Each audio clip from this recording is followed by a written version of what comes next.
Olá pessoal, então vamos dar continuidade aqui à nossa aula, tá? Então eu vou ler com vocês o probleminha, ok? Renato Pimentel está sendo processado criminalmente como incurso no artigo 121, parágrafo 2º, inciso 1º do Código Penal, na segunda vara do júri da comarca de Curitiba, estado do Paraná. O réu não havia sido preso em flagrante e respondia o processo em liberdade.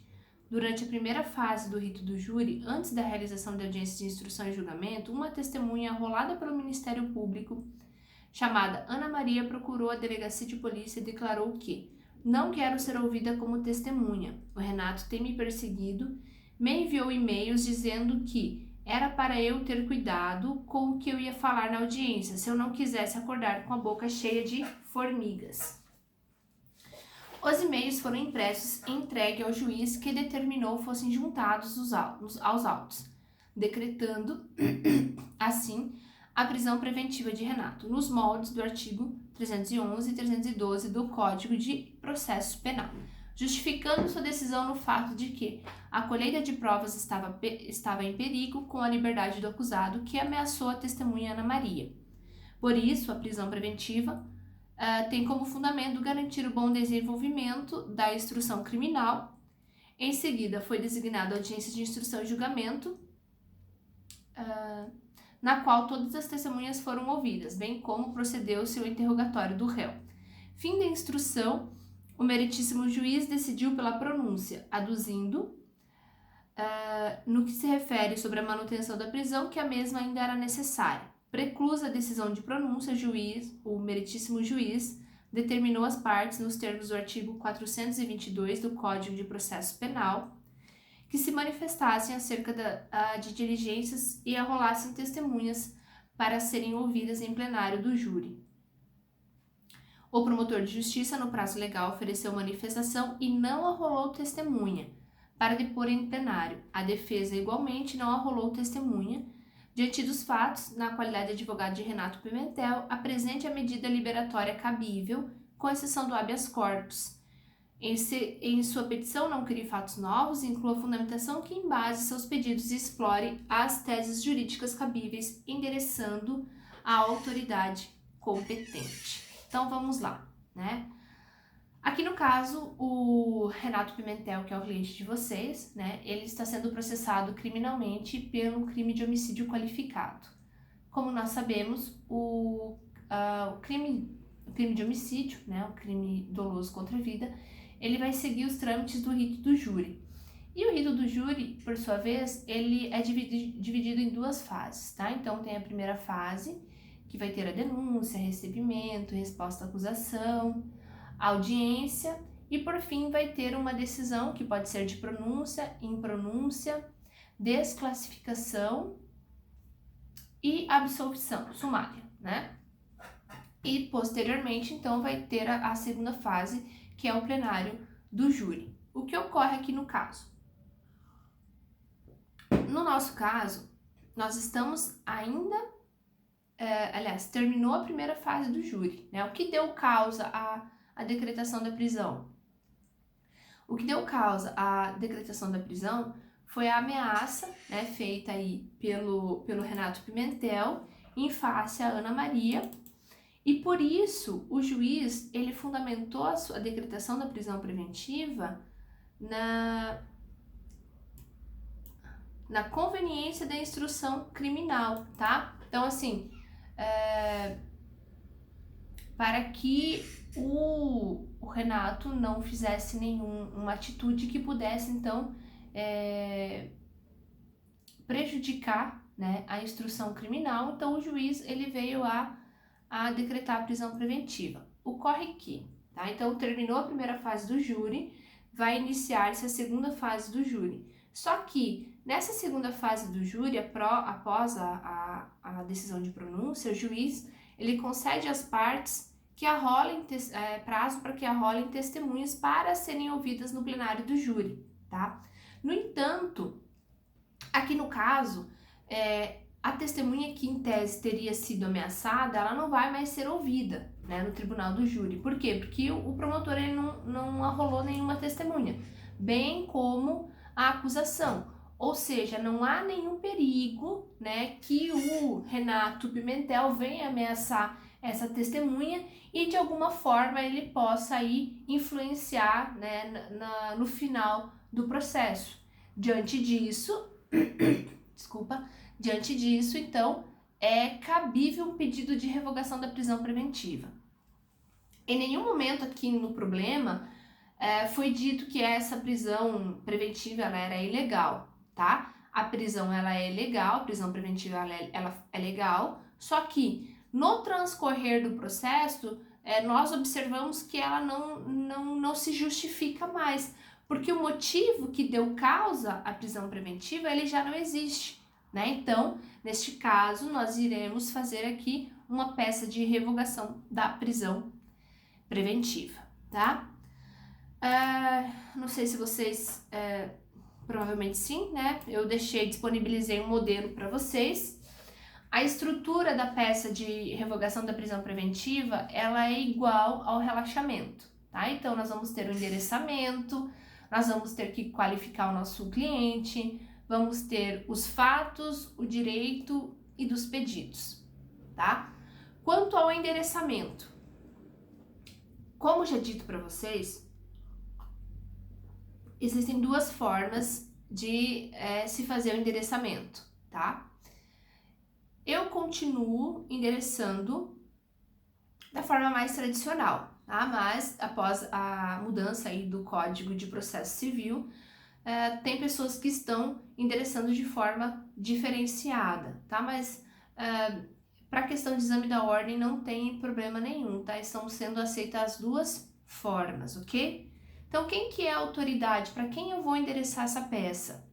Aqui no meu problema eu tenho a identificação? Sim, eu sei que o processo ele está transcorrendo, ele está ocorrendo na segunda vara do Tribunal do Júri da Comarca de Curitiba. Então, eu vou endereçar, né, no caso, ao excelentíssimo senhor doutor juiz de direito da segunda vara do Tribunal do Júri da Comarca de Curitiba, Estado do Paraná. Ou então, né, se vocês quiserem utilizar também, ao juízo da segunda vara do Tribunal do Júri da Comarca de Curitiba, Estado do Paraná. Em seguida, na peça de vocês, eu aconselho aí, não precisa pular muitas linhas, tá? Pule aqui umas 5 linhas e façam a epígrafe, tá? Este pedido, ele não vai ficar dentro do processo, mas sim, ele vai ser por dependência, tá? Ele vai ficar apensado a ação penal, então você vai colocar autos, aliás, por dependência aos autos de ação penal número, tá? Como nós não temos essa informação, nós colocamos apenas 3 pontinhos. Em seguida, eu vou ter que qualificar o meu cliente, aqui no caso é o Renato Pimentel, né? Eu vou ter que qualificar ele totalmente? Sim, porque eu não vou fazer esse pedido dentro da ação penal, tá? Eu vou fazer fora da ação penal, então eu vou ter que qualificar ele novamente. Então eu vou colocar nacionalidade, estado civil, profissão, portador da cédula de identidade número tal, inscrito no CPF número tal, residente domiciliado na rua tal, bairro tal, né? Por intermédio de seu advogado, com procuração anexa, vem respeitosamente perante Vossa Excelência, com fundamento, qual é o fundamento legal aqui? É o artigo 316, né?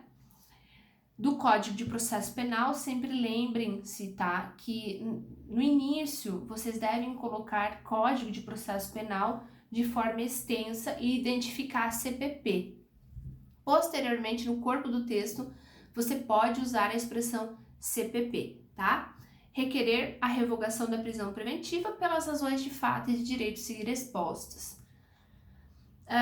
Como já dito na aula anterior, quando eu não tenho uma informação, eu não sei qual é a nacionalidade, estado civil e profissão, o que eu vou colocar?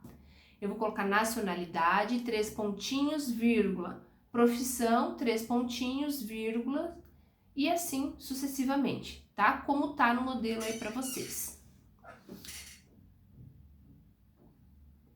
Em seguida dos fatos, tá? Basta aí uma simples síntese dos fatos. Você vai falar que o requerente ele está sendo processado pela suposta prática do crime de homicídio, né, qualificado, enfim, que em determinado momento do processo foi decretada a prisão preventiva, pois teria ele, né, sempre teria, né, ele ameaçado uma das testemunhas, né? Então, ocorre que finda aí a instrução processual da primeira fase, o Ministério Público, tanto o Ministério Público como a defesa não arrolou novas testemunhas, não arrolou testemunhas para serem ouvidas no plenário do júri. São os fatos, tá? Então, de forma sucinta, você vai trazer aí o que é mais importante da tua peça, ok? Continuando aí no modelo que eu passei para vocês, nós temos a parte mais importante da peça, que é a parte do direito, tá? Na parte do direito, nós vamos trabalhar novamente com aquele modelinho que eu passei na aula passada para vocês, tá? Que trata-se de apresentação, que trata-se então de um sistema lógico, tá? Para facilitar a forma com que vocês vão escrever aqui essa peça, ok? Então, primeiro eu sempre apresento a minha tese, né? Em seguida eu trago as premissas maiores, depois as premissas menores e por fim eu concluo, tá? Como que eu escrevo isso? A apresentação de tese, ela é uma frase, tá, introdutória. Então, eu posso simplesmente em um parágrafo de introdução dizer que o motivo que deu causa à decretação da prisão preventiva não subsiste mais, não existe mais, devendo esta ser revogada, tá? Em seguida, eu vou ter que falar sobre as minhas premissas maiores. As minhas premissas maiores são os meus fundamentos jurídicos, tá? Então, aqui, como nós estamos falando da prisão preventiva e da revogação, é importante que vocês citem aqui nessa peça tanto o artigo 312 quanto o artigo 316, tá? Então, vocês vão colocar assim, de acordo com o artigo 312, o juiz poderá decretar a prisão preventiva, né, quando aí você vai colocar lá, para resguardar a garantia da ordem pública, a garantia da ordem econômica, enfim, você vai escrever com as suas palavras o artigo 312. Em seguida, você vai falar do artigo 316. No artigo 316, você vai falar, sempre vai começar em um novo parágrafo, né? E vai falar assim, sempre utilizando-se termos de ligação, tá? Então, você falou de acordo com o artigo 312, embaixo você pode começar assim, nos termos do artigo 316 do Código de Processo Penal, poderá ser revogada a prisão preventiva a qualquer momento do processo, desde que não esteja mais presente o motivo que deu causa à decretação. Em seguida, eu já falei das minhas premissas maiores, agora eu vou ter que falar das minhas premissas menores, tá? Então, no caso aqui, as premissas menores ou a premissa menor é o caso em concreto, tá? Então, o que é importante colocar aqui no caso em concreto? Eu sempre falo para o aluno que pode começar, tá, a escrever este parágrafo com a frase, no caso em concreto, ou então no presente caso. Então, eu escreveria da seguinte forma, no caso em concreto, a prisão preventiva foi decretada, pois teria, né, o requerente ameaçado a testemunha fulana de tal. Diante disso, para assegurar a aplicação da lei e pela conveniência da instrução criminal, o juiz, então, decidiu decretar a prisão preventiva. Ocorre que, finda a primeira fase do tribunal do júri, ambas as partes não arrolaram testemunhas para serem ouvidas durante o plenário do júri. Não estando mais presente, né, a causa, o motivo que ensejou então a prisão preventiva, qual seja, a suposta vítima ameaçada não será ouvida no plenário do Tribunal do Júri, não justificando, então, a manutenção da prisão preventiva, tá? Então, com as suas palavras aí, tá? Você vai elaborar este parágrafo e vai matar a charada aí na questão da premissa menor. E por fim, tá? Você apenas vai concluir, então, o raciocínio, tá? Você vai fazer um parágrafo de fechamento. Então, você pode colocar assim, diante do exposto, né, impõe-se a revogação da prisão preventiva como medida de justiça ou como medida de mais legítima justiça. Terminamos então aqui a parte do direito, né? Nós vamos, pule uma linha no máximo, tá ótimo. Nós vamos para a parte dos pedidos. O que é importante eu colocar aqui nos pedidos, tá? O que eu tô pedindo com essa peça? Eu tô pedindo a revogação da prisão preventiva. Então, o que eu vou escrever? Como que eu vou escrever isso, né? Então, diante do exposto, requer seja concedido o pedido de revogação da prisão preventiva, nos termos do artigo 316 do Código de Processo Penal, após a oitiva do membro do Ministério Público e, por fim, né, expedindo-se o competente alvará de soltura, tá? Então, o que é importante aqui? Que o pedido seja concedido, que seja aí, então, ouvido o membro do Ministério Público e que seja expedido o alvará de soltura, tá? Os pedidos, como eu ensinei para vocês na aula passada, vocês podem colocar todos eles em um único parágrafo, ok? Por fim, para finalizar, né, o que é de praxe, pule aí 2 linhas, termos em que pede deferimento, pule mais 2 linhas, local e data. Lembrem-se que quando o problema ele não fala para identificar o local e a data, você coloca apenas local, pontinhos e data, pontinhos.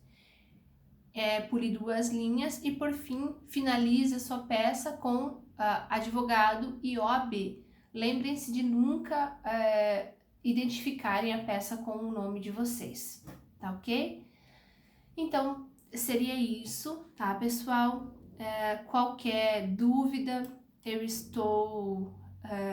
vocês podem me procurar nas redes sociais, tá? No Instagram, no Facebook, pode me procurar que eu vou tirar as dúvidas, eventuais dúvidas de vocês, tá? Tenham todos um bom dia e até mais. Tchau, tchau!